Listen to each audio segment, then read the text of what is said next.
దేవునికి మహిమ. హల్లెలూయా, హల్లెలూయా.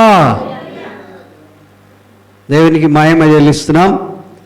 ఈ దినాన్ని బట్టి దేవునికి స్తోత్రం. ఈ దినం దేవుడు మనకు అనుగ్రహించినటువంటి గొప్ప ఆరోగ్యాన్ని బట్టి, ఆయన సన్నిధిలో నిలిచే భాగ్యాన్ని బట్టి దేవునికి మహిమ. ప్రార్థన చేస్తున్నాను. పరిశుద్ధుడా, నమ్మకమైన దేవా, మీకు స్తోత్రం. మీ మాట నాకు, మా అందరికి కూడా వినిపించండి. తద్వారా మీ గొప్పతనాన్ని మేము తెలుసుకోవడానికి ప్రభా మమ్మల్ని బలపరచండి. మా కార్యములన్నీ కూడా నూతనపరచండి. మీ తలంపులు మాకు అనుగ్రహించి మా యొక్క వ్యక్తిగత జీవితంలోనూ, కుటుంబ జీవితంలోనూ, సంఘ జీవితంలోనూ, సొసైటీలో ప్రభా మేము ఉండాల్సినటువంటి రీతిలోనూ మేము నడచడానికి కృప చూపించండి. ప్రభా ప్రతి వారిని మీ కృపాక్షేమానికి ఎత్తిపట్టుకుంటున్నాం. ప్రతి వారు మీ మాట శ్రద్ధగా ఆలకించడానికి సహాయం చేయండి. కలిసి మీ వాక్యాన్ని మేము ధ్యానం చేయడానికి కృప చూపించమని యేసు పవిత్రమైన నామములో అడుగుచున్నాం తండ్రి, ఆమేన్. దేవుని ప్రజలందరికీ కూడా మరొకసారి వందనాలు తెలియజేస్తున్నాను. ఇక్కడ ఉన్నవారు, చాలా దూరం నుండి వింటున్నవారు, వారందరిని బట్టి దేవునికి స్తోత్రం. వ్యక్తుల జీవితాన్ని చూసినప్పుడు, పరిశుద్ధుల జీవితాన్ని చూసినప్పుడు, దేవుడు పిలిచినటువంటి వారి జీవితాలను చూసినప్పుడు మనం నేర్చుకోవాల్సింది నేర్చుకోవాలి. దేవుడికి అంకితంగా ఉండేట్లుగా మనం ఉండాలి. కనుక నా తప్పులను దేవుని వాక్యమే ఎత్తి చూపిస్తుంది. నేను ఎవరికి తప్పులు చేస్తున్నావని చెప్పడానికి నాకు అధికారం లేదు. మనకెవ్వరికి కూడా నువ్వు తప్పు చేస్తున్నావు అని చెప్పడానికి అధికారం లేదు. కనుక దేవుడు న్యాయాధిపతి అని ఇంతకుముందు చూసాం. కనుక దేవుని వాక్యంలో చూస్తున్న మాటలు, ఒక్కొక్క వ్యక్తి యొక్క జీవితాన్ని పరిశీలన చేస్తే నాకు చాలా ఆశ్చర్యమైన సంగతులు దేవుడు బోధిస్తూ ఉన్నాడు. దేవుడు పిలిచినటువంటి ప్రజలు కూడా దేవుని యొక్క పరిశుద్ధతను చూసి దేవుడితో కూడా ఏమీ చెప్పలేకపోయారు. దేవుని పరిశుద్ధతను గ్రహించినటువంటి వ్యక్తులు ఈ పాప ప్రపంచంలో ఉన్నటువంటి ప్రజలకు కూడా ఏమీ చెప్పలేకపోయారు. అటు దేవుడికి ఏమి చెప్పలేదు, ఇటు మనుషులకు కూడా ఏమి చెప్పలేదు. అంటే చెప్తే కనుక ఒకటి రెండు మాటలు చెప్పారు. చెప్పితే కనుక ఒకటి రెండు మాటలు ఏం చెప్పారు అంటే టెక్స్ట్ చెప్పారు. లా ఏంటి? లా అంటే ధర్మశాస్త్రాన్ని చూపించారు. ఇది పుస్తకంలో లేదు కదా, నువ్వు చెప్పేటువంటి మాట నేను నమ్మను అంటే, నా మాట నువ్వు నమ్మక్కర్లేదు. ఎవరి మాట నమ్మాలి? దేవుని మాట నమ్మాలి అని చెప్పారు. అట్టి వారిలో మోషేను మనం జ్ఞాపకం చేసుకుంటాం కదా. మోషేను దేవుడు పిలిచాడు, నీటిలో నుండి బయటికి తీసుకొచ్చాడు. ఆ జమ్ము పెట్టెలో పెట్టి వాళ్ళ అక్క చెప్తుండగా వాళ్ళ అమ్మ పాలిచ్చి పెంచి అప్పటి నుండి ఆయన ఫరో కుమారులాగా పెరిగాడు. ఐగుప్తు యొక్క విద్యలన్నీ కూడా ఆయనకు తెలుసు కదా. విద్య లేని పామరుడు ఏం కాదు ఆయన. విద్యలు తెలుసు, అన్నీ తెలుసు. కానీ దేవుడి కొరకు, దేవుడితో మాట్లాడడానికి, లేకపోతే రాజుతో మాట్లాడడానికి, లేకపోతే ప్రజలతో మాట్లాడడానికి చాలా సందేహపడ్డాడు, సంశయించాడు.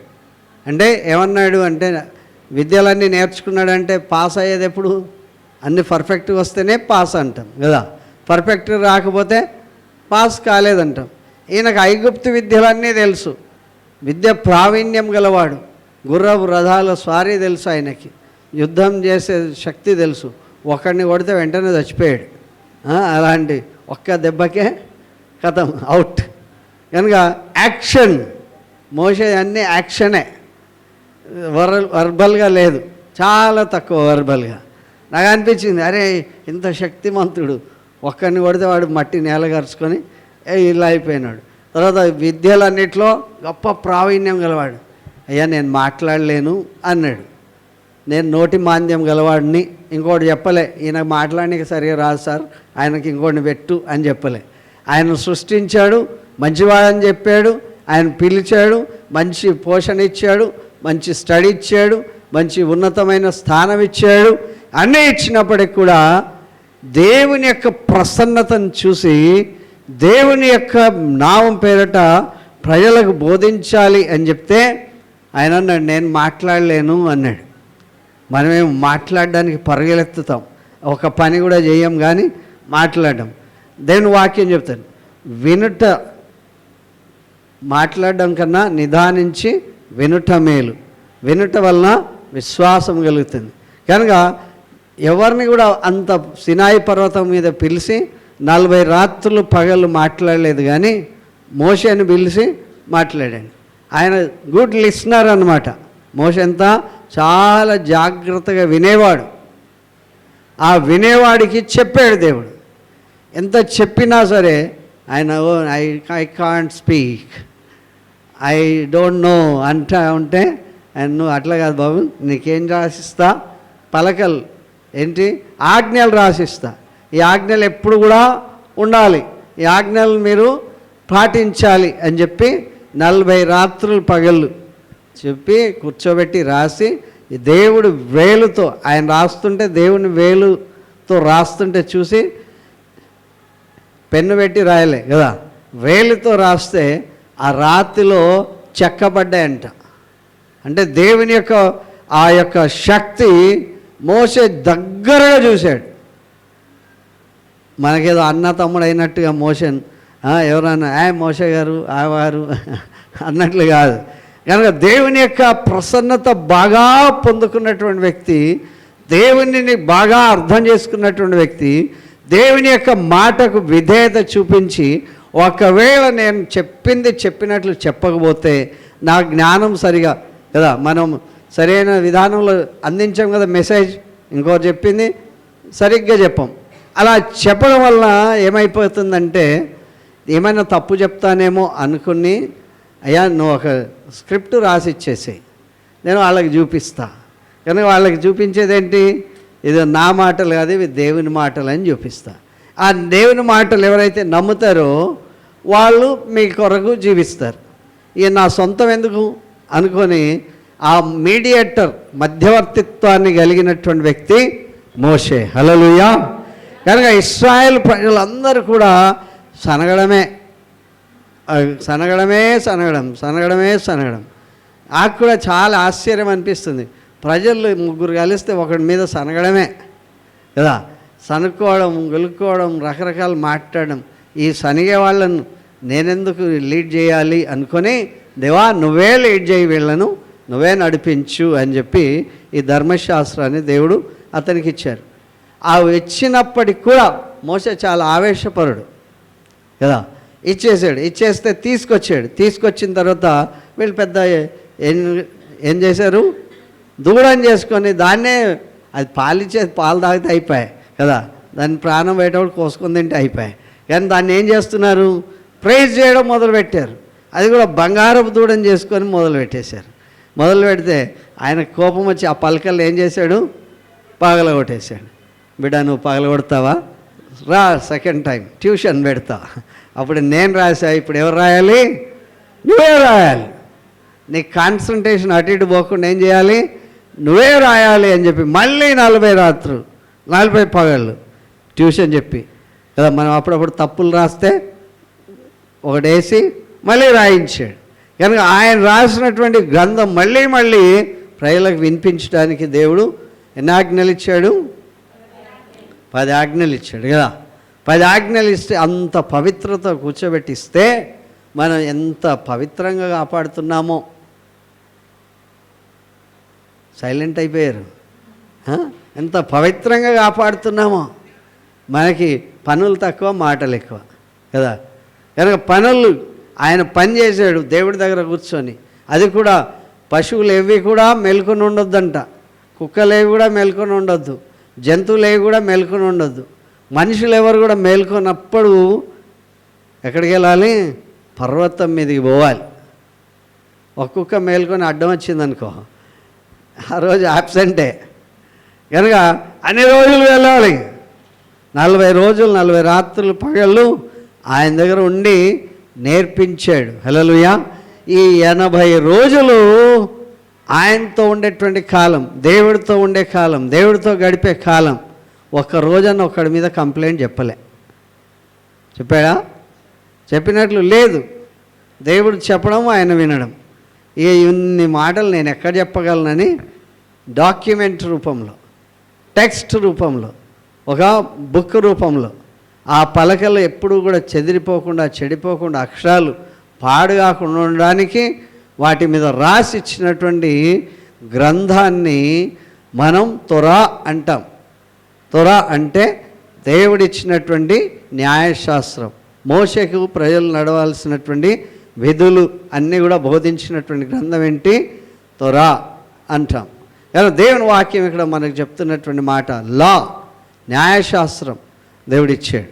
దాన్ని మనం ఈజీగా తీసుకుపోయి ఒకరోజైనా చూడడం, ఒకవేళ చూస్తే ఏదో మనకు అవసరమైంది ఏదో ఒకటి మాట తీసుకొని లాటరీ టికెట్ కదా చదువుకున్నట్లుగా చదువుకొని, అబ్బా నాకు ఇంత మంచి వాగ్దానం వచ్చింది అని చెప్పుకోవడానికి, అలా ఉండడానికి కాదు. కానీ దేవుడు చెప్పినటువంటి మాట, దేవుడు మోషేని పిలిచి చాలా ఆశ్చర్యకరంగా, అంటే ఆసక్తికరంగా దేవుడు మోషేని పిలిచినట్లు దైవాక్యంలో మనం చూస్తాం. నిర్గమకాండం 4వ అధ్యాయం 1-2 వచనాలు.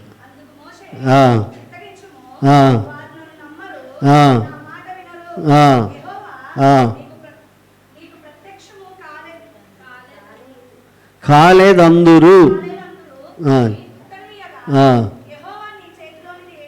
హల్లెలూయా. ఓకే, ఈరోజు కూడా ప్రజలు అట్లా అంటారు. దేవుడు పిలిచినా, దేవుడు అభిషేకించినా, దేవుని యొక్క మాటలు చెప్పినా, మోషేతో దేవుడు చెప్తున్నాడు, మోషే ఇట్రా ఏం చేయాలి, దేవుని మాటలు చెప్పాలి అని చెప్తే ఆయన అంటున్నటువంటి సమాధానం ఏంటంటే చిత్తగించుము. చిత్తగించుము, హంబుల్ అండ్ సింపుల్సిటీ, చాలా విధేయత కలిగి సాష్టాంగం పడి ఏమంటున్నాడు? చిత్తగించుము. ఎలాంటి ప్రజలు ఉన్నారంట? మొట్టమొదట ఏం చేయారు? నమ్మరు. ఎన్ని అద్భుతాలు దేవుడు చేసినా నమ్మరు, ఏ రకంగా చెప్పినా వినరు. వారు చాలా కఠినమైనటువంటి హృదయం గలవారు. వాళ్ళేనా? ఎవరాళ్ళు? మనుష్య జాతి అంతా. ఎవరాళ్ళు? మనుషులందరూ కూడా దేవుని మాట వినరు, నమ్మరు. తర్వాత దేవుడు నీకెక్కడ ప్రత్యక్షమైనాడు, నాకే కాలే నీకెక్కడ అయినరు అంటారు కదా. కనుక వీళ్ళకు ఆ అర్హత లేదు, ఆ పిలుపు లేదు, ఆ రకంగా దేవుని సన్నిధికి వచ్చినటువంటి పరిస్థితి లేదు. దేవుడు మాట్లాడినప్పటికి కూడా, దేవుడు అభిషేకించి మాట్లాడమని చెప్పినప్పటికి కూడా మోషే ఏమంటున్నాడు? సరే గారు నేను చెప్పేస్తా అన్నాడా? వాళ్ళు నన్ను మొట్టమొదట నన్ను నమ్మరు, రెండోది ఏంటి? మాట వినరు, మూడోది ఏంటి? నీకు ప్రత్యక్షమే కాలేదంటారు అన్నారు. హల్లెలూయా. చాలామంది జీవితంలో ఈ మాటలు ఉన్నాయి. దేవుని మాట వినరు, దేవుని దాసుని లెక్క చేయరు, దేవుని యొక్క ఆజ్ఞ పాటించరు. దేవుడు నాకు ఈ మాటలు చెప్పాడు అన్నప్పటికీ కూడా వాళ్ళ అవిధేయత, వారి అంధకారం, వారి యొక్క పాపం వలన ఈ నేత్రాలకు గుడ్డితనం వచ్చేసింది. హల్లెలూయా. మనం ఏం చేస్తాం? నేను చాలా అబ్జర్వ్ చేస్తున్నా. దేవుని మాట విని ఆ ప్రకారం చేసే వాళ్ళను దేవుడు దీవిస్తున్నాడు. దేవుని మాట వినకుండా ధిక్కరించే వాళ్ళను దేవుడు అధోగతిలోనే పెడుతున్నాడు. హల్లెలూయా. నేను ఇక్కడ చూస్తున్నా, వేరే చోట్ల చూస్తున్నా, చాలా చోట్ల చూస్తున్నా. దేవుడు ఏం చేశాడు వీరి జీవితంలో? ఏమన్నా వీరి జీవితంలో కార్యం జరిగిందా? అయితే ఎలాంటి కార్యం జరిగింది? దేవుడు ఏ వ్యక్తిలో ఎలాంటి భావం చూస్తున్నాడు? మొట్టమొదట నమ్మనోళ్ళని జనం ఉన్నారు, విననోళ్ళని జనం ఉన్నారు, దేవుడు నీకు ప్రత్యక్షం కాలేదు అనేటువంటి జనం ఉన్నారు. తర్వాత దేవుడు ఏమంటున్నాడు? నేను నీకు కత్తిస్తా, నీకు అది ఇస్తా, ఇది ఇస్తా అనట్లే. ఏమున్నది నీ చేతిలో? ఏమి ఉన్నది? ఏమిటి నీ చేతిలో ఏమున్నది? నీ చేతిలో ఏముందంటే ఆయన ఏమన్నాడు? హల్లెలూయా. ఏముంది? కర్ర ఉంది అంతే. Nothing is there. ఒక కర్ర ఉంది అంతే. కర్రలో దేవుడు అద్భుతమైనటువంటి శక్తిని పెట్టాడు. హల్లెలూయా. నీ దగ్గర ఏముందో దాంట్లో అద్భుతమైన శక్తి ఉన్నది. నీకు ఏమైతే కావాలో దాన్ని దేవుడు నీ దగ్గర ఉన్నదాన్నే దీవించడానికి ఇష్టపడుతున్నాడు. దేవుడు దీవిస్తే దేవుని వాక్యంలో 2వ వచనంలో ఏముందంటే నీ అని అతన్ని అడిగాను, అందుకు అతడు కర్ర అనేను. అప్పుడు ఆయన నేలను దాన్ని పడవేయమనెను. ఎక్కడ వేయాలి? నేల మీద వేసేయాలి. కర్రను దేవుడు నేల మీద వేయమన్నాడు. ఓకే, అందరూ చూస్తున్నారా? వింటున్నారా? ఏముంది? కర్ర ఉంది. దేవుడు నీ దగ్గర ఏముందో దాంతో పని చేయగోరుతున్నాడు. ఆ కర్ర ఎక్కడ వేయాలి? నేల మీద వేయాలి. ఇప్పుడు ఆ కర్ర ఏమైంది? హల్లెలూయా. ఏమైపోయింది? ఊహించని రీతిగా పాము అయిపోయింది. అది అసలు ఆయన ఏం ఊహించలే. నేను కర్రను వేస్తే దేవుడు ఏం చేస్తాడు? కర్రనే కదా, నా బరువు, నేను దాని బరువు ఎందుకు మోయాలి అని వేసేసాడు. ఆ వేసేస్తే అదేమైపోయింది? పాము. ఎంతమందికి ఇష్టం పాముని పట్టుకోమంటే? ఈయన పాము కాగానే ఏమైపోయాడంట చూడండి.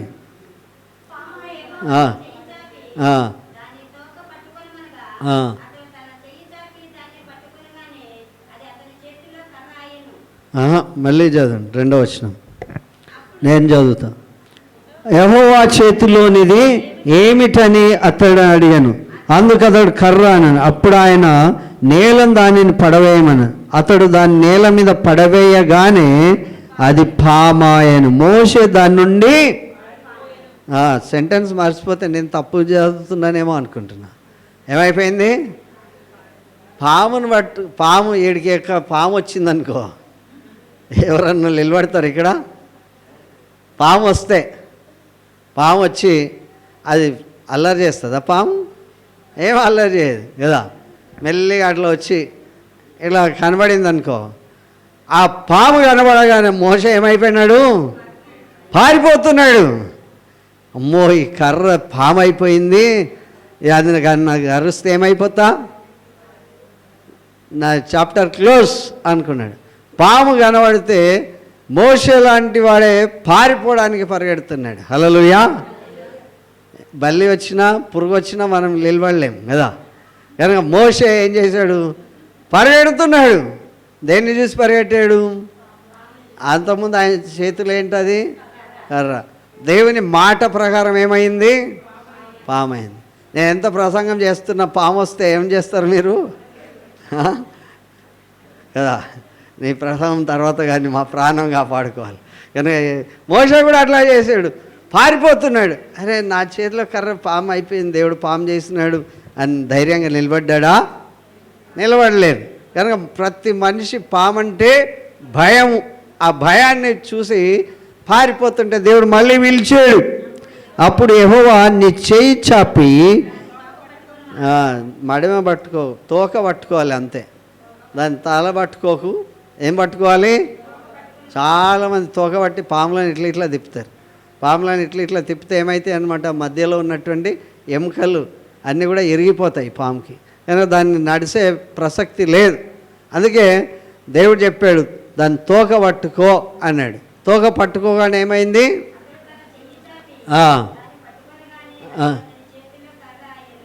దేవుడు ఏమి చెప్తే అది చేశాడు. తోక పట్టుకోండి, అది పాము కదా సార్, నేను తోక ఎట్లా పట్టుకోగల, నేను పరిగెడిపోతే పిలిచావు, మళ్ళీ దాన్ని తోక పట్టుకోమంటావు. దేవుడు చాలా విచిత్రంగా ప్రజల్ని ఏర్పాటు చేసుకున్నాడు. వాళ్ళు విన్నారు కూడా, వాళ్ళు నమ్మారు కూడా. కనుక అందుకే దేవుడు అద్భుతమైన కార్యం చేశాడు వాళ్ళ జీవితాల్లో. హల్లెలూయా. కానీ తర్వాత 3వ వచనం.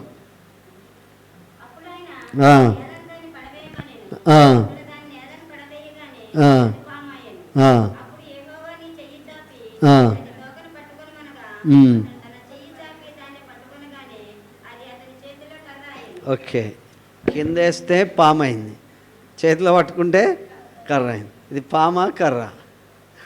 ఇదేంటి? పాము అవుతుంది, కింద వేస్తే పాము అవుతుంది, పై పట్టుకుంటే కర్ర అవుతుంది. కనుక నీ చేతిలో దేవుడు ఒక ఆయుధం పెట్టాడు.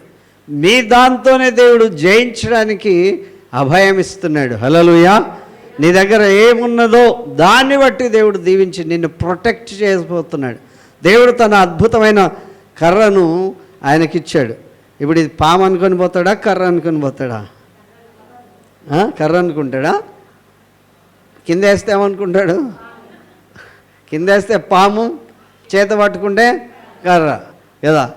మళ్ళీ ఒకసారి వేసి చూస్తే ఏమవుతుంది? అది పాము అవుతుంది. మరొకసారి పట్టుకుంటే కర్ర అవుతుంది. ఎంత మిరకల్గా దేవుడు అద్భుతంగా కార్యం చేసాడో దేవుని వాక్యం చేస్తుంది. ఇంకా ఒకటి, దేవుడు యెహోవాను అనగా అబ్రహాము దేవుడను, ఇస్సాకు దేవుడను, యాకోబు దేవుడను మరియు యెహోవా 6వ వచనం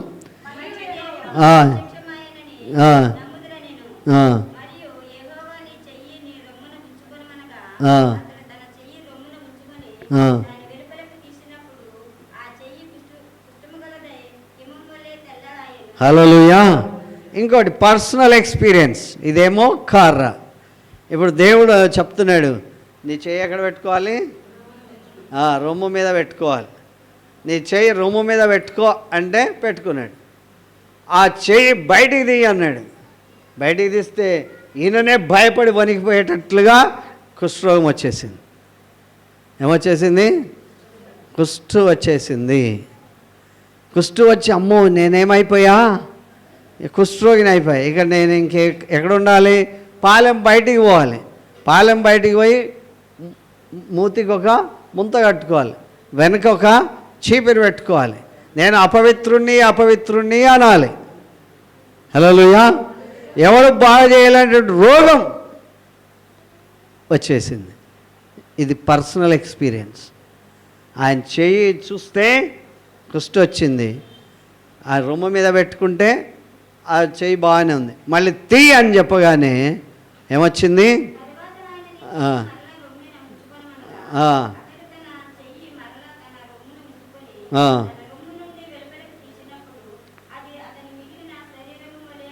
హల్లెలూయా. How miracle it is. It's God's wonderful creation. ఒకరిని రోగం తేగలడు, ఒక రోగము బాగు చేయగలడు. కనుక రోగాన్ని చూసి ఈయన ఇప్పుడు ఎన్ని ఊహలో కదా, నాకు ఈ రోగం వచ్చేసింది, ఏమవుతుందో ఏమో కదా. ఆ వెంటనే దేవుడు అన్నాడు, నువ్వంత బాధపడక్కర్లేదు, అంత ఇన్వాల్వ్ కావక్కర్లేదు. నేను గాయం చేసేవాడిని, గాయం మాన్పేవాడిని. కనుక మళ్ళీ నీ చెయ్యి ఏం చేయాలి? ఇప్పుడు కుష్ఠ వచ్చిన చెయ్యి మళ్ళీ శరీరం మీద పెట్టుకుంటే ఇక్కడ అంటుతుందేమో, అలర్జీ ఇక్కడ అంటుతుందేమో, మళ్ళీ కాలుకి వస్తుందేమో, మళ్ళీ ముఖానికి వచ్చేస్తుందేమో అని అనుకోలే. మళ్ళీ దేవుడు ఏం చెప్పాడో అక్కడ పెట్టు అన్నాడు. మళ్ళీ రొమ్ము మీద పెట్టుకుంటే మళ్ళీ ఏమైపోయింది? మిగిలిన శరీరం అంతా చక్కగా ఉందో. మోషే బహుసుందరుడంట కదా. మోషే బహుసుందరుడు కనుక ఆ జమ్ముపెట్టలో ఉన్నప్పుడే ఆ యొక్క రాణి గారిని ఆకర్షించాడు. అంత సుందరమైనటువంటి శరీరం దేవుడు అతడికి ఇచ్చాడు. హల్లెలూయా. కనుక దేవుని యొక్క క్రియలు, ఆయన చేతిలో ఉన్న కర్రను పాముగా చేయగలడు, ఆ పామును మళ్ళీ కర్రగా చేయగలడు. శరీరంలో ఆయనకున్నటువంటి శక్తి తన శరీరమే చేతిని కుష్ఠుగా మార్చాడు, మళ్ళీ స్వస్థత ఇచ్చాడు. Hallelujah. So I can do all things who strengthens me అన్నట్లుగా, నేను దేవుడి కొరకు ఏమైనా చేస్తే దేవుడు చేస్తాడు అన్నట్లుగా నమ్మాడు. కనుక దేవుడు ఈ కర్రతో 10 రకాల తెగుళ్ళను, ఒకటే కాదు, ఏముంది అది కర్ర ఎక్కడికైనా పోతే దాన్ని పట్టుకుంటే పోతే ఏమవుతుంది? పాము అవుతుంది. కనుక ఎప్పుడు 24 hours కర్ర, అది మళ్ళీ పాము కాకుండా ఉండడానికి ఆ కర్ర దగ్గరనే పెట్టుకున్నాడు. నాకు మీరు రాత్రిలో నిద్రపోయేటప్పుడు కూడా కర్ర మీదే పడుకుంటాడు, ఎందుకంటే కింద వేస్తే ఇది అవుతుంది. కనుక దేవుడు ఆ రకంగా 10 రకాల తెగుళ్ళ నుంచి ఆ కర్ర ద్వారా అద్భుతం చేశాడు. కనుక దేవుని వాక్యం చెప్తున్నటువంటి మాట ఏంటంటే నిర్గమకాండం 7వ అధ్యాయం 8 నుండి 11 వచనాలు గల భాగం.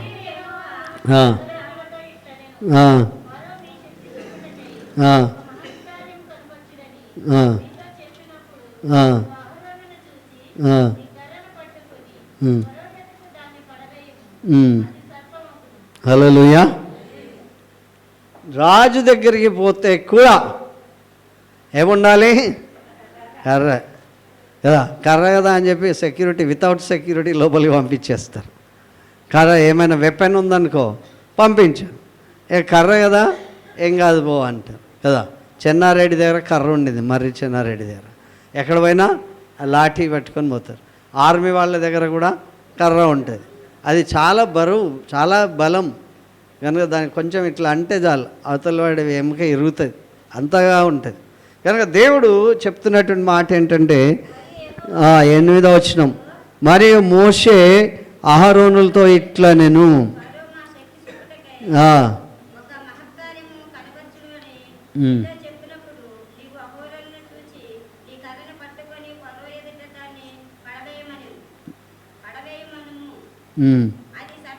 హల్లెలూయా. నేను కాదు, ఇప్పుడు ఎవరు చేయాలి? అసిస్టెంట్. ఎవరు చేయాలి? అసిస్టెంట్ చేయాలి. అసిస్టెంట్ ఎవరు? అహరోను. అహరోన్తో మోషే చెప్తాడు. దేవుడు మోషతో చెప్పాడు, మోషే అహరోన్తో చెప్తున్నాడు. రాజు అడుగుతాడు, అయ్యా మీకు శక్తి ఎంత ఉందో మాకు ఒకసారి చూపించండి అంటే ఏం పడేయాలి? అహరోన్తో చెప్తున్నాడు, ఈ కర్ర తీసి నువ్వేం చేస్తావు? నేలను పడేసేయి. పడేస్తే ఏమవుతుంది? ఇప్పుడు ఎక్స్పీరియన్స్ ఉంది కనుక మోషే నిలుస్తాడు. ఇప్పుడు అహరోన్ పరిస్థితి ఏంటి? రాజు పరిస్థితి ఏంటి? ఆ కర్ర పాము కాగానే ఆయన కుర్చీ మీదకి వెళ్ళగాలి, ఈయన కూడా పరిగెత్తడానికి ప్రారంభించాలి. హల్లెలూయా. కనుక దేవుడు ఆశ్చర్యకరుడు. ఆయన ఎంతటి వ్యక్తినైనా తన శక్తి చూపించమని అడిగితే, మీ శక్తి చూపించమని అడిగితే దేవుడిచ్చినటువంటి ఆ కర్ర ద్వారా అద్భుతమైన కార్యం చేశాడు. హల్లెలూయా. కనుక అందరినీ పిలిచాడు. దేవుని వాక్యం ఇంకా కింద భాగంలో చూస్తాం ఏంటంటే 11వ వచనం,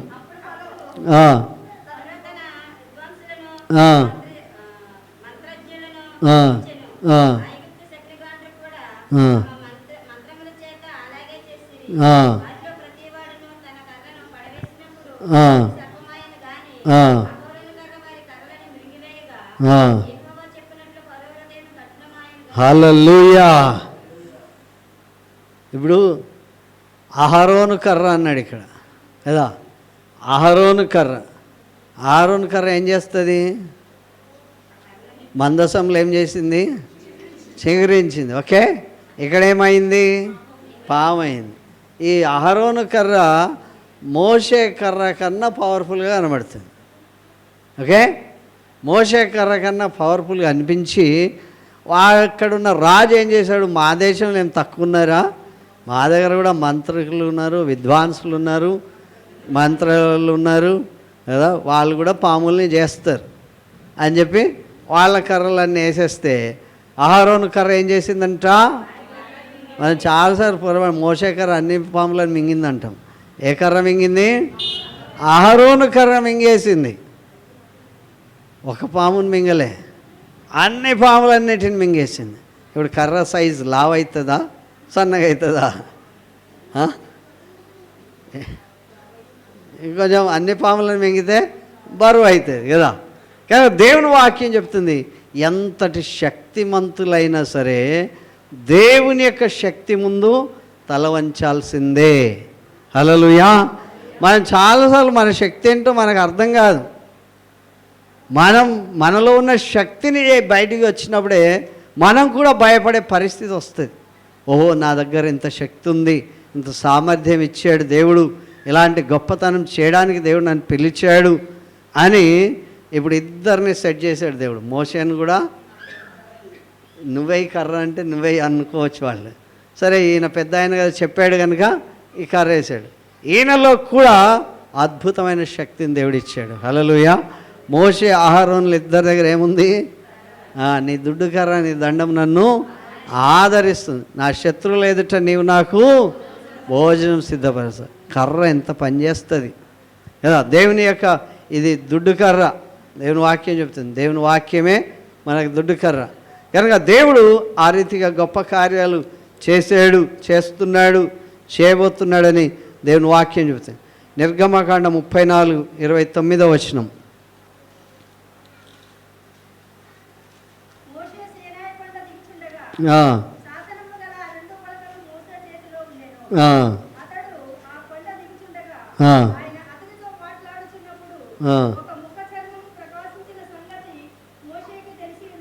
హల్లెలూయా.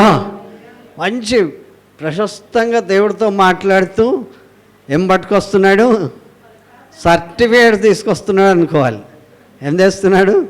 దేవుడు పాస్ చేసాడు, ఇదిగో సర్టిఫికేట్స్ నీకు ఇస్తున్నా, ఇవన్నీ కూడా అందరికీ చూపించేసాయి అని చెప్పి. అలా సర్టిఫికేట్ తీసుకొస్తుంటే, యూనివర్సిటీ నుండి పాస్ అయ్యి సర్టిఫికేట్ తెస్తుంటే సంతోషం ఉంటుందా, బాధ ఉంటుందా? సంతోషం ఉంటుంది కదా. దేవుడి యూనివర్సిటీలో 40 రాత్రులు పగలు కూర్చొని నేర్చుకుంటే దేవుని యొక్క ముఖకాంతి అంతా కూడా ఆయనకు రిఫ్లెక్ట్ అయ్యింది. ఏసీ రూమ్లో నుండి బయటికి వస్తే, ఏసీ బస్సులో నుండి బయటికి వస్తే అలసట ఏం కనబడదు, చెమట కూడా పట్టదు, చాలా ఫ్రెష్గా వస్తారు. దేవుని సన్నిధి నుండి అంత ఫ్రెష్గా వస్తే ఆయనకు తెలియట్లేదు నాలో ఇంత ముఖకాంతి దేవుడు ఇచ్చాడు అని. ఆయనకు తెలియకపోగా ఏమైంది?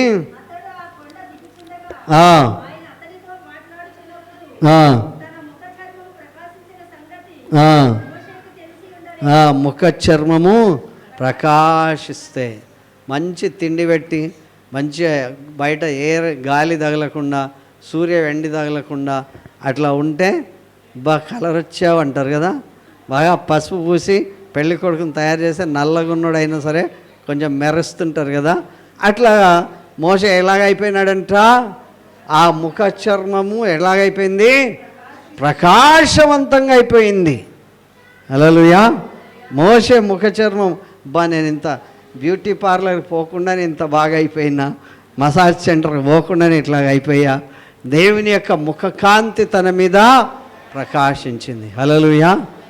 ఇట్లా ఉన్నా సరే ప్రజలు దేవుడిని కనబడలే, మేమైతే నీ మాట వినం, మేమైతే నమ్మం అని అనే ప్రజలు ఉన్నారు. దేవుడి వాక్యం ఇంకా ఏం చెప్తుందంటే,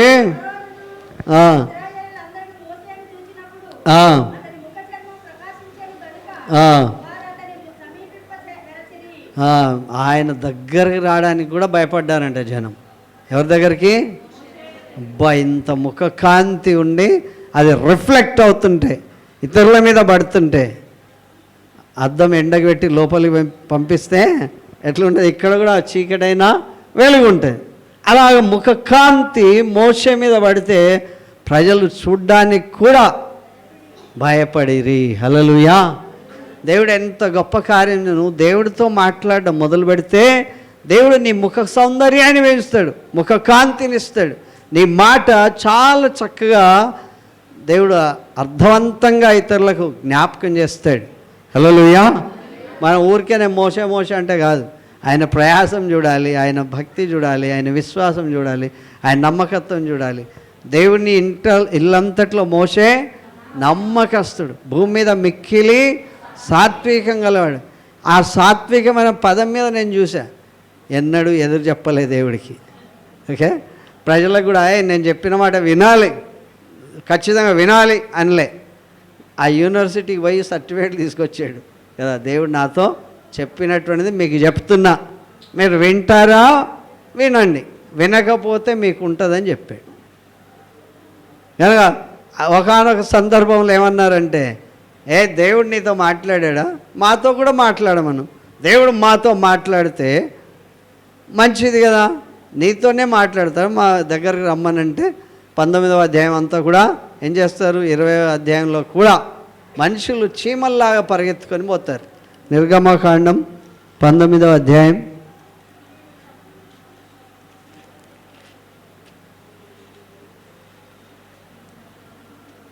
19వ అధ్యాయంలో చూస్తాం. అప్పుడు యెహోవా ప్రజలను చూచుటకు యెహోవా యుద్ధకు 21వ వచనం.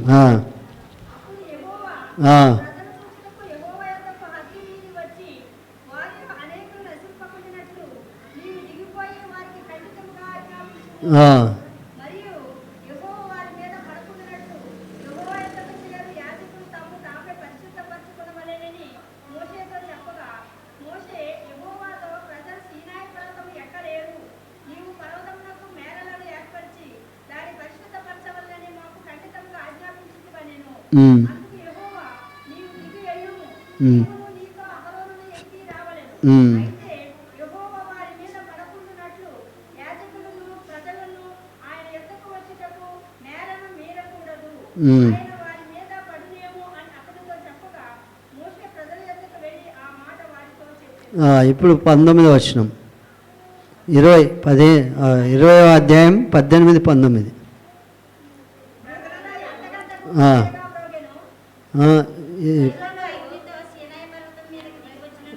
20వ అధ్యాయం 18వ వచనం.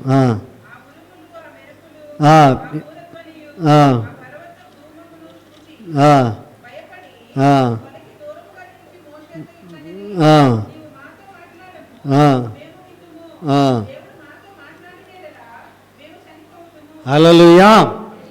ఆ సీనాయి పర్వతం చాలా భయంకరము, వాళ్ళంతా ఎక్కి రాలేరు కనుక వాళ్ళందరినీ పవిత్రపరచుకొని చెప్పు, నేను వస్తాను అని చెప్పి దేవుడు మోషేకి చెప్పి వాళ్ళందరినీ సిద్ధపాటుగా ఉండమని చెప్పాడు. వాళ్ళు వెళ్ళి చెప్పిన సంగతి అంతా కూడా అందరికీ చెప్పేశారు.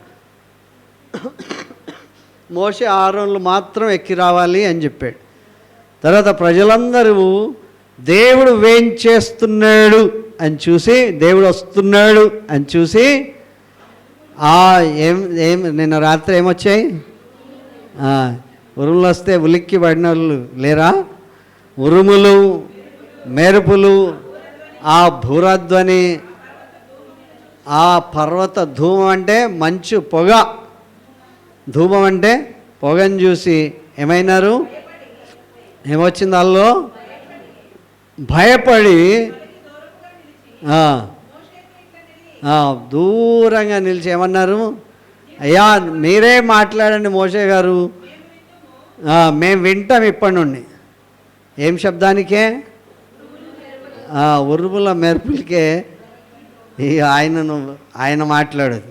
ఆయన వస్తుంటేనే ఇట్లాంటి శబ్దం అయితే మేము మాతో మాట్లాడితే ఎట్లా ఉంటుంది? కనుక ఇప్పుడు రిక్వెస్ట్ చేస్తున్నారు ఏమని? మీరే మాతో మాట్లాడండి, మేము వింటాం. దేవుడు మాతో మాట్లాడితే ఏమైపోతారంట? చనిపోతాం. దేవుడు మాట్లాడితే చచ్చిపోతాం. దయతో మన్నించండి, దయతో క్షమించండి దేవా. అయ్యా మోషే గారు మీరే మాతో మోషే ముఖాన్నే తట్టుకోలేనటువంటి ప్రజలు దేవుని ఉగ్రతను తట్టుకోగలరా? హల్లెలూయా. కనుక దేవుడు వేంచేస్తున్నాడంటేనే ఉరుములు, మెరుపులు, భూరధ్వని, ఇవన్నీ కూడా పర్వతాలలో నుండి ఏమొస్తుంది? ధూమం, పొగ, మంచు కప్పేసేసింది. హల్లెలూయా. వాట్ ఏ మ్యాన్ కదా! మనిషి ఏ పాటి! దేవుని మాట వినమన్నారు వాళ్ళు, నీ మాట నమ్మమన్నారు కనుక నువ్వు మాతో మాట్లాడొద్దన్నారు. కానీ అలాంటి ప్రజలకి దేవుడు ఏం చెప్తున్నాడు? గొప్ప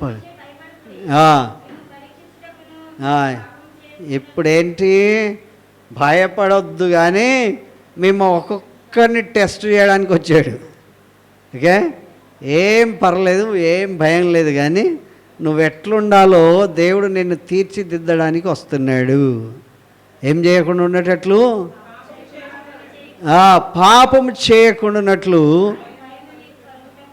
ఆయన భయం కలగాలి మీకు కలగడానికి. దేవుడు వస్తున్నాడు నిన్ను భయంలో ఉంచడానికి కొరకు కదా. నాన్నకు చెప్తా అంటే ఏమవుతారు? కొంచెం సైలెంట్ అవుతారు కదా. కనుక మిమ్మల్ని సైలెంట్ చేయడానికి ఎవరు వస్తున్నారు? దేవుడు వస్తున్నారు.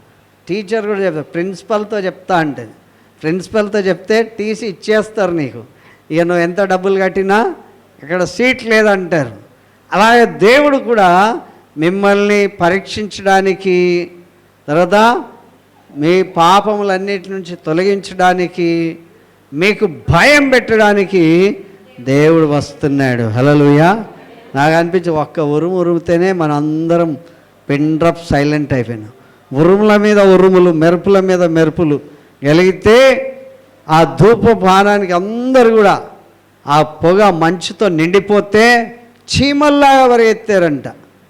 హల్లెలూయా. కనుక దేవుడు న్యాయాధిపతులను ఎందుకు పంపించాడు, రాజులను ఎందుకు పంపించాడు, తర్వాత ప్రవక్తలను ఎందుకు పంపించాడు అంటే మనల్ని సరిచేయడానికి కొరకు పంపించాడు. హల్లెలూయా. దేవుని యొక్క మాటలు మన హృదయంలో నాటబడ్డానికి పంపించాడు. మనం ఇంకా పాపం చేస్తూ ఉంటే మన హృదయంలో భయం పుట్టించడానికి పంపించాడు. హల్లెలూయా. దేవుడు చెప్పాడు మోషేతో పర్సనల్గా, ఇదిగో కర్ర తీసేయి పాము అవుతుంది. తర్వాత వ్యక్తిగతంగా, నేను నీ రోగాన్ని బాగు చేసేవాడిని, రోగాన్ని తెప్పించేవాడిని, నిన్ను అణిచేవాడిని, నిన్ను బాగు శుద్ధి చేసేవాడిని. కనుక నీకు ఆ రోజుల్లో భయపడే రోగం ఏదంటే కుష్టు రోగమే. కనుక ఇప్పుడు మోషే కనుక ఆ చెయ్యి మళ్ళీ పెట్టుకో, మళ్ళీ బాగా చేయకపోతే ఆయన స్థితి ఎక్కడ ఉండాలి? ఊరు బయట ఉండాలి. ఏముండాలి? ముఖానికి ముంత ఉండాలి, వీపుకి ఏముండాలి? కాళ్ళ దగ్గర చీపురు ఉండాలి. కనుక ఆయన ఏమనాలి? దుప్పటి కప్పుకొని ఎవరి కాళ్ళ సవ్వడైనా, ఎవరి శబ్దం వచ్చినా, అయ్యా నేను అపవిత్రుణ్ణి, ఈ దారిలో రావద్దు అని చెప్పి దూరంగా ఉండి కేకలు వేయాలి. హల్లెలూయా. అలాంటి పాప స్థితిని దేవుడు మనల్ని పవిత్రులై చేయడానికి దేవుడు తన సన్నిధిలోనికి మనల్ని నడిపించాడు. దేవుని శక్తి, దేవుని యొక్క అద్భుతమైన విజయాలు మన జీవితంలో మనకున్న దానిలో నుండే అద్భుతం చేస్తాడు. హల్లెలూయా. ఇంకో దాన్ని తెప్పించి చేయలేదు ఆయన. నీ దగ్గర ఏమున్నదో దాంతో నీ కొరకు అద్భుతం చేస్తాడు. నీ శరీరాన్ని ముట్టగలడు, దాన్ని ఆయన అపవిత్రపరచడానికి కూడా ఆయనకు శక్తి ఉన్నది. హల్లెలూయా. కనుక ఫరో రాజు ఎదుట మీ శక్తి ఏంటో చూపించండి అంటే తన శక్తే కాక తన యొక్క దగ్గర ఉన్నటువంటి అహరోను శక్తి కూడా చూపించగల సామర్థ్యం దేవుడు అతనికి ఇచ్చాడు. హల్లెలూయా. ఇంత గొప్ప దేవుణ్ణి కలిగిన మనకు చాలాసార్లు ధమ్కీలు ఇస్తారు ప్రజలు, చాలా ధమ్కీలు ఇస్తారు. చాలాసార్లు నువ్వేంటి అన్నట్లు మాట్లాడతాను, నీకేం ఇది లేదు అన్నట్లు మాట్లాడతాను. కనుక ఆ గాడిదకి ఏం తెలుసు గంధపు చెక్కల విలువ అంటారు కదా. కనుక చాలాసార్లు అట్లా ఏమంటారు, గాడిద తన సొంతవాణి దొడ్డి తెలుసుకుంటుంది. కనుక ఎద్దు తన కామందుని ఎరుగుతుంది, గాడిద తన సొంతవాణి. నా ప్రజలకి తెలివి లేదు అంటారు. కానీ యెషయా గ్రంథం 1వ అధ్యాయంలో ఇవన్నీ ఉంటాయి. కానీ దేవుని వాక్యం ఇక్కడ చెప్తున్నటువంటి మాట ఏంటంటే చాలా సందర్భాల్లో రాజులు పెద్ద పెద్ద వాళ్ళంతా మనకేం చెప్తారంటే అపోస్తుల కార్యం 26వ అధ్యాయం 19వ వచనం,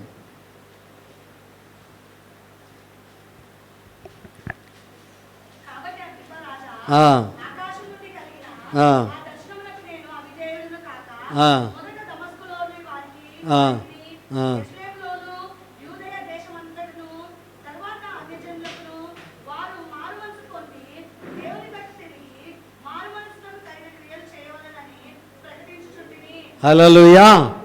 ఈయన మొట్టమొదట సౌలుగా ఉన్నప్పుడు దేవుని ప్రజలను చాలా ఘోరంగా హింసించడానికి పూనుకున్నాడు.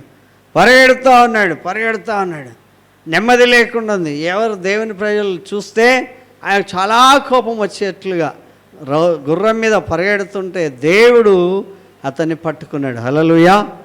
పట్టుకున్న తర్వాత వాళ్ళు సువార్త చెప్తూ ఉంటే, ఆ కథ అంతా మనకు తెలుసు కనుక టు బి షార్ట్, చెప్తూ ఉంటే అగ్రిప్పరాజా అన్నాడు.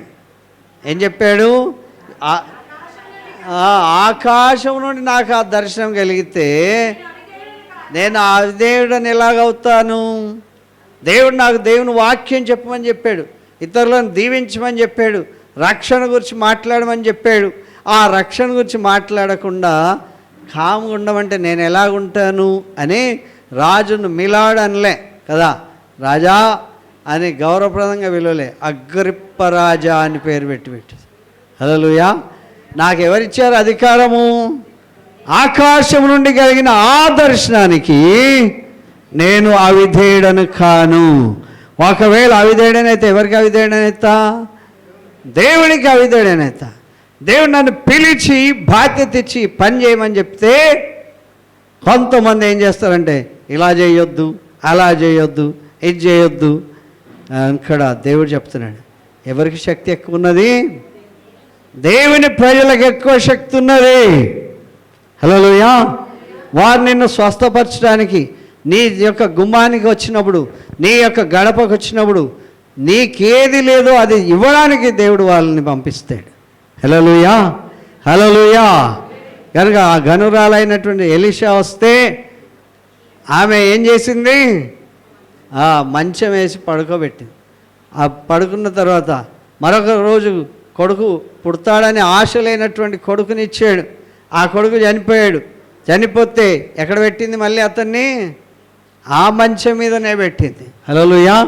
దేవుని యొక్క సేవకుల యొక్క ఆ యొక్క పరిధి, ఆ సామర్థ్యం ఎంత గొప్పగా ఉంటుందో దేవుడు అక్కడ తెలియజేశాడు. హల్లెలూయా. మనం ఏమనుకుంటే మేము కూడా మీరు కూడా మాలాగానే, మీరు తింటున్నారు, మేము తింటున్నాం. నీ గొప్ప ఏంటి అంటే నీకేది లేదో అది ఇవ్వడానికి దేవుడు పంపిస్తాడు. నువ్వు సరి లేకపోతే సరి చేయడానికి పంపిస్తాడు. నువ్వు భయపడకపోతే భయపడడానికి పంపిస్తాడు. నువ్వు రక్షణ పొందకపోతే రక్షణ పొందడానికి పంపిస్తాడు. హల్లెలూయా. చాలా సందర్భాల్లో మనం అవతల వ్యక్తిని చాలా సునకలంగా తక్కువగా చూసేటువంటి ప్రమాదం ఉన్నది. Hallelujah. If undelivered please return to.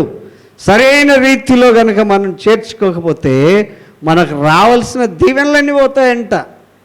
మత్తయి సువార్త 10వ అధ్యాయం 13వ వచనం.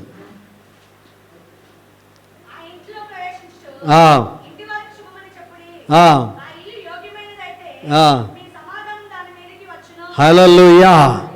యోగ్యమైన ఇల్లులాగుండాలి. దేవుని యొక్క దాసులు వచ్చినప్పుడు ఇల్లు యోగ్యంగా ఉండాలి, మనిషి యోగ్యంగా ఉండాలి, మనసు యోగ్యంగా ఉండాలి, ప్రవర్తన యోగ్యంగా ఉండాలి. అప్పుడు నీ కొరకు ఏం తెస్తాడంట? దేవుడు ఏం పంపిస్తాడు? సమాధానం అంటే సంపూర్ణత్వం. ఏది లేదో అది ఇవ్వడం. హల్లెలూయా. ఆ ఇల్లు యోగ్యమైన ఇల్లుగా ఉండాలి. ఆ ఇల్లు యోగ్యంగా ఉంటే దేవుడు నేను అనుకోనివి నీవు అనుకున్నటువంటి దీవెనలన్నీ కూడా నీ కొరకిస్తాడు. హల్లెలూయా. నువ్వు ఇదా నాకు ఇంత దీవెన వచ్చింది అని, ఇదా నేను దేవుడి కొరకు చేసేది. దేవుని కార్యాలు మన జీవితంలో చూడాలి ప్రియులారా. Hallelujah. I want to see your miracles in my life. దేవా, నీ అద్భుతాలు నేను చూడాలి నా జీవితంలో, నేను బ్రతికుండగానే చూడాలి అనేటువంటి భావం మనలో కలగాలి. హల్లెలూయా. కనుక ఇల్లు యోగ్యమైన ఇల్లు అయితే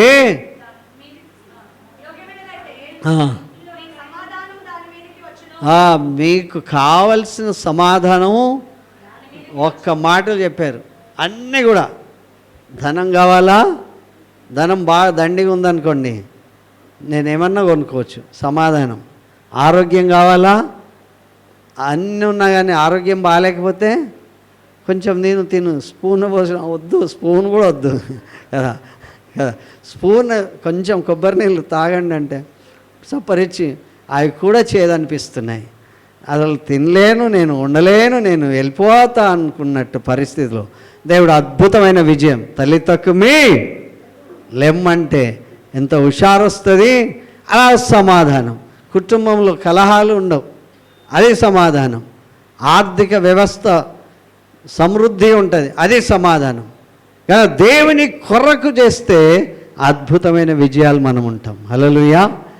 నా ఇంటికి ఈ యొక్క చాలామంది ఇళ్ళకి నేను 2 రోజులు వెళ్ళా, అందరి ఇళ్ళకి వెళ్ళా.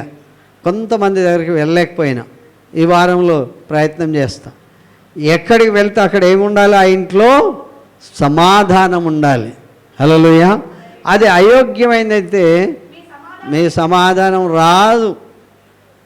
ఓకే, మీరు ఎక్స్పెక్ట్ చేసినా రాదు. You are unfit for the glory of God. దేవుని మహిమకు నీవు అర్హుడు కాదు. హల్లెలూయా.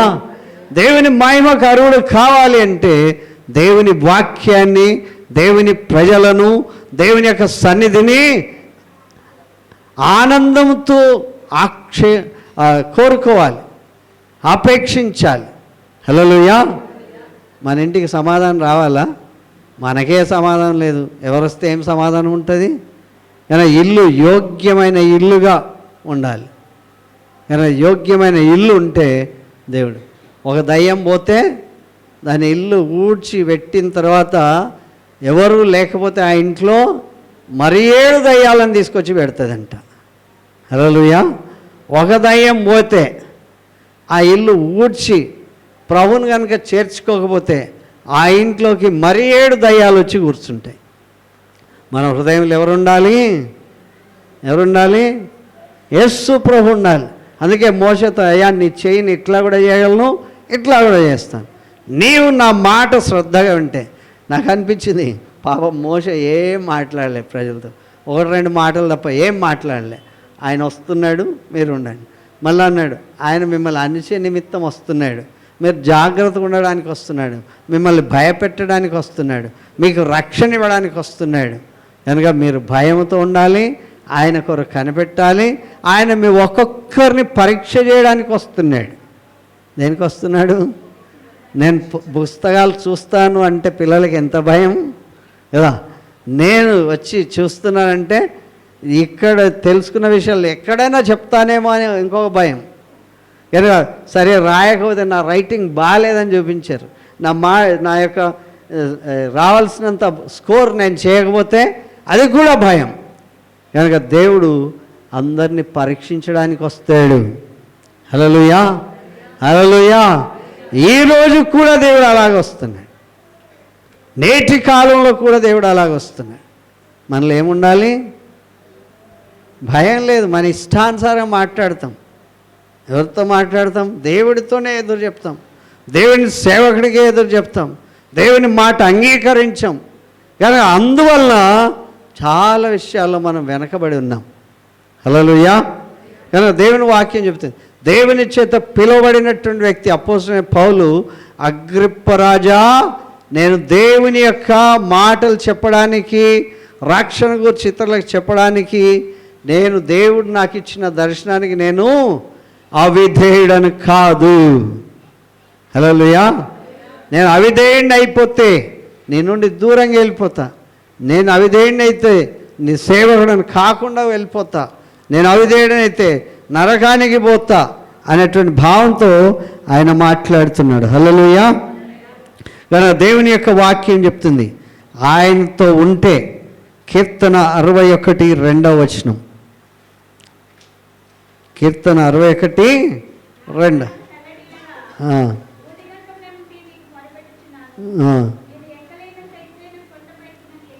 ఎక్కడ నుండి? బూది గంతముల నుండి నేను నీకు మొరపెట్టుచున్నాను. నువ్వు నన్ను ఏం చేయాలి? నేను ఎక్కలేనంత ఎత్తైన కొండ మీదకి నన్ను ఎక్కించు. Hallelujah. This is our prayer. వాడిని ఎక్కిస్తున్నావు, నన్ను ఎక్కించావా అంటే అంటాడు, ఆయన సంగతి ఆయన నీకు వదిలేసి నీ సంగతి చెప్పు. నువ్వు ప్రార్థన చేయాలి. ఏమని ప్రార్థన చేయాలి? ఏమని? నా ప్రాణం తల్లడిల్లగా భూదిగంతముల నుండి, కొనల నుండి నేను నీకు మొరపెట్టుచున్నాను. ఎంత ఆశ ఇతడికి, ఎంతంట. హిమాలయ ప్రదేశాలను చూస్తే నేను ఎక్కలేను బాబోయ్, నా కాళ్ళు నొప్పులు పుట్టేది, చార్మినార్ మెట్లు ఎక్కవన్నా నేను ఎక్కలేను బాబోయ్, ఇక్కడే కూర్చుంటా, మీరు ఎక్కి రండి అంటారు. కానీ దేవుడితో భక్తుడు చెప్తున్నటువంటి మాట ఏంటంటే, నేను ఎక్కలేనంత ఎత్తైన శిఖరాగ్రం మీదకి నన్ను ఎక్కించుము. అంటే నా పేరు అంత గొప్ప చేయాలి, నా కీర్తి అంత చేయాలి. నేను నీ దగ్గర ప్రార్థిస్తున్నాను కనుక నాకు ఇంత గొప్ప ఆశ ఉన్నది. హల్లెలూయా. హల్లెలూయా. ఈ ప్రార్థన వస్తుందా మనకి? మనం వాళ్ళ గురించి వీళ్ళ గురించి ఎవరి గురించో చెప్తాం, ఇతరుల గురించి వాళ్ళు బాగా కావాలి, వాళ్ళు రక్షణ, నేను బాగా కావాలి. ఎవరు కావాలి? నేను బాగా అయితే వాళ్ళు నన్ను చూసి, నా ముఖ కాంతిని చూసి ప్రజలు ఏమనుకోవాలి? అబ్బా, ఇలాంటి ముఖకాంతి గలవాడు దేవుని యొక్క సేవకుడు అని నమ్మాలి. అయినప్పటికీ కూడా మోషే ఆహారంలో వాళ్ళు చూసి ఏం చేశారంట? ముఖానికి ముసుకేశారు. ఈ ముఖాన్ని మేము ఇంకా చూడాలనే ఆసక్తి లేదు వాళ్ళకి. ఏమైపోయింది? ముఖానికి ముసుగేసేసారు. 34 వచనం అక్కడ నిర్గమకాండం 29:34 ఏమంటారు?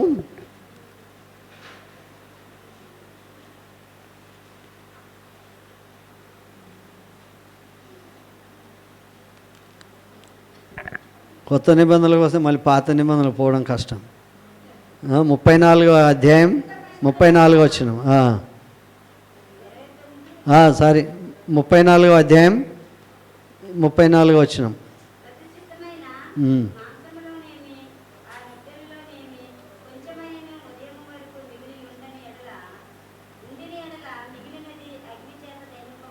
హల్లెలూయా. మన్నా ఏంటి? కొంచెమైనా మిగిలితే అది పాడైపోతుంది.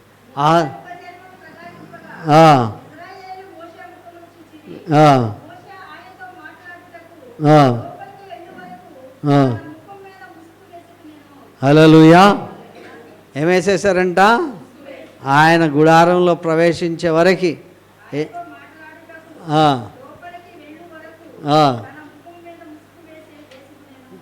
తన ముఖం మీద మూసుకేసి. నేను మాట్లాడాలి, నేను మాట్లాడితే ఇప్పుడు ముఖం ఇట్లా కనబడుతుంది. కానీ అట్లా ముసుకేసేసారంట. అమ్మో, నేను చూడలేం. దేవుడు అంత ముఖ కాంతిని ప్రసారింపజేస్తాడు. హల్లెలూయా. కావాలా వద్దా? దేవుని శక్తి కావాలా? లేదు, ఆయనకు ముసుకేసుకోమని మేము మాట్లాడతాము అంటే ఎట్లా? దేవుడు ఇన్ని అద్భుతాలు మన కొరకు చేస్తాడు. ఇంకా సమయం ఎక్కువైపోయింది కనుక దేవుడు మీ ఆసక్తిని బట్టి దేవునికి వందనాలు. హల్లెలూయా. కనుక ఆకలి కాని వారు ఉన్నందుకు దేవునికి స్తోత్రం. దేవునికి మహిమ చెల్లిస్తున్నాం. దేవుని వాక్యం అద్భుతంగా మనం కనుక చూస్తే ఆ మోషే యొక్క విధానం, దేవునికి లోబడే తత్వం, ప్రజలు వినకున్నా సరే దేవుడు ఆయన పిలిచినప్పుడు వీళ్ళు వెంటలేరు కనుక నేను రాను అనలే. కనుక అద్భుతమైన విజయాలు ఇచ్చాడు. ఆయన ఎప్పుడు ఎంతో మాట్లాడాడు? టెక్స్టే. ఆయన సొంత మాటలు ఏమీ మాట్లాడలేదు. కనుక మనం ఏం చేస్తామంటే మన సొంత మాటలు క్రోడీకరిస్తాం. దేవుడు అద్భుతం చేశాడా లేదా? దేంతో చేశాడు? నీ దగ్గర ఏముందో దాంతో చేస్తాడు. నీ దగ్గర ఉన్నదాంతో చేస్తాడు. నీ దగ్గర చెయ్యి ఉంటే చెయ్యే చేస్తాడు. నువ్వు రోగుల మీద చేతులు ఉంచిన వారు స్వస్థత పొందుదురు. హల్లెలూయా. కనుక దేవుడు ఈ దినాన్ని మనకిచ్చినందుకు వందనాలు. మన శాంసన్ గారి కొరకు ప్రార్థన చేయాలి. రాజమనమ్మ గారి కొరకు ప్రార్థన చేయడం జరిగింది. నేను కూడా కండవెల్లి ప్రాంతానికి వెళ్ళా, మార్టేరుకి వెళ్ళా, ఇంకా నర్సాపూర్కి వెళ్ళినా, తర్వాత కొన్ని స్థలాలకు వెళ్ళడానికి దేవుడు కృప చూపించాడు. కనుక దేవుడు చూపించినటువంటి ప్రతి విషయంలో దేవుని కార్యం. ఒక పెద్ద లాయర్ ఫోన్ చేసి నాకు చెప్పాడు, నీకు భోజనం వీరవాసరానికి తీసుకొస్తారు, నువ్వు ఎక్కడ భోజనం చేయొద్దని చెప్పాడు. కనుక దేవుడు తన ప్రజల కొరకు మేలు దాచిపెట్టాడు. హల్లెలూయా. ఎన్ని మేళ్ళు పెట్టాడో వాటన్నిటిని బట్టి దేవునికి వందనాలు. అమిత్ షాకి ప్రార్థన చేసే భాగ్యం, బండి సంజయ్కి ప్రార్థన చేసే భాగ్యం, తర్వాత కిషన్ రెడ్డి ఆయనకు ప్రార్థన చేసే భాగ్యం, ఈటల రాజేందర్కి ప్రార్థన చేసే భాగ్యం దేవుడు నాకు ఇచ్చాడు. నాకు ఇచ్చాడంటే ఎవరికి ఇచ్చినట్లు? నాతో కూడా ఉన్న వాళ్ళందరికీ కూడా ఇచ్చినట్లే. హల్లెలూయా. కనుక దేవుని యొక్క శక్తి వారి జీవితాల్లో చూడాలి. రాజులకు, యాజకులకు, అధికారులకు దేవుడు కృప చూపించేటువంటి భాగ్యం ఇచ్చాడు. అందుని బట్టి దేవునికి స్తోత్రం. ఎవరి మాట వినాలి? అసలు వినొద్దు కదా. వినకపోతే కర్రనే ఏం చేస్తాడు? పావుని చేస్తాడు. ఎక్కడికి తెస్తాడు? ఆయన నువ్వు ఇంట్లో ఉన్నా, ప్యాలెస్లో ఉన్నా, కర్రను కింద వేసినావు అనుకో, పాము అవుతుంది. కనుక ఆ కర్రను కనుక పట్టుకుంటే దుడ్డు కర్ర అవుతుంది. ఆ కర్రతో జీవనం, నీ శత్రువులను కూడా జయించే అధికారం దేవుడు మనకిస్తాడు. హల్లెలూయా. హల్లెలూయా. ప్రార్థన చేసుకుందాం. పరిశుద్ధుడా, నమ్మకమైన దేవా, మీకు స్తోత్రం చెల్లిస్తున్నాం నాయన. ఈ సమయం మీ సమయం నాయన. మీరు మా మందిరంలో ఉన్నారు, మా ప్రజలతో ఉన్నారు, మాతో ఉన్నారు, నాతో ఉన్నారు. నేను అడుగుపెట్టే ప్రతి స్థలంలో నాకంటే ముందుగా మీ దూతను పంపిస్తున్నారు. మహత్తరమైన అద్భుతాలు, డాక్టర్లు ఎవరు చేయలేని అద్భుతాలు నాయన, రాజుల కొరకు, యాజకుల కొరకు, అధికారుల కొరకు, మా యొక్క గవర్నమెంట్ తండ్రి, సెంట్రల్ స్టేట్ గవర్నమెంట్ వాళ్ళందరికీ కూడా ప్రార్థన చేసే ధన్యత నాకు ఇచ్చారు. నేను ఎక్కలేనంత ఎత్తైన కొండపైకి మీరు నన్ను అనుగ్రహిస్తున్నందుకు వందనాలు. నాలో ఏ పాపం లేకుండా నాకు పవిత్రపరచండి. మాలో ఏ పాపం లేకుండా ప్రభా, మేము మీ మాట కనుక వినకపోతే మీరు మమ్మల్ని దర్శించడానికి, మమ్మల్ని చూడడానికి, మమ్మల్ని చక్కజేయడానికి, భయం మాలో పుట్టించడానికి, రక్షణ మాకు ఇవ్వడానికి మీరు ఈ భూమి మీదకి వస్తున్నారు. అందుని బట్టి స్తోత్రం నాయనా. ఏదో రెండవ రాకడలో మీరు రానయ్యున్నారు మహాభేంద్రముతోను ప్రభా. ఇదో రెండవ రాకలో తండ్రి ప్రతి విధమైనటువంటి సృష్టి యావత్తును లయపరుస్తూ వస్తారని లేఖనం చెప్తున్నందుకు వందనాలు. దానికి భయపడి ఈ దినం మాటలు వింటున్న మీ మాటలు విని ఆ ప్రకారం చేయడానికి మీరు ఇచ్చినటువంటి దుడ్డు కర్రను చేతబట్టుకొని ప్రభా, లోకమందు జ్యోతుల వల్ల వదిల్లడానికి మా స్థితిగతులన్నీ కూడా మార్చి మా ఇంటిని దీవించండి, మా పిల్లల్ని ఆశీర్వదించండి, మా ఆత్మీయ బిడ్డలందరినీ వర్ధిల్లజేయండి. సమస్త జ్ఞానంతో నింపి మీ కొరకు ప్రత్యేకించబడి యేసు ఘనమైన నామములో అడుగుచున్నాం తండ్రి. ఆమేన్, ఆమేన్. దేవుని నామానికి వందనాలు.